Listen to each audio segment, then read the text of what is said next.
Sot s'kemi ardhur me pankarta. Kemi ardhur me një faturë.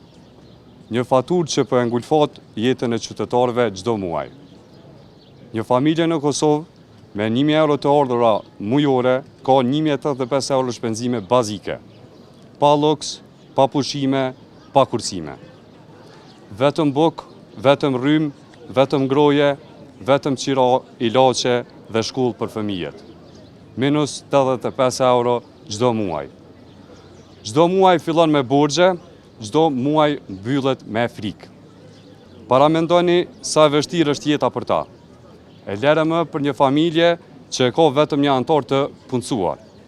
Aty nuk flasim më për vështirësi, aty flasim për mbijetesë.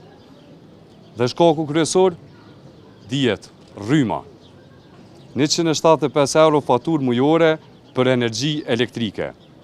Rritja prej 21% e çmimit të energjisë elektrike nuk është reformë.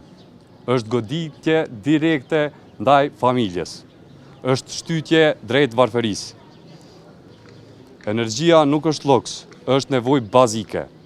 Sot kjo faturë do të qëndrojë këtu, derisa dikush të marrë përgjegjësi, sepse Kosova nuk mund të qeveriset duke u ftohur shtëpinë qytetarit për ta ngrohur propagandën e Albin Kurtit.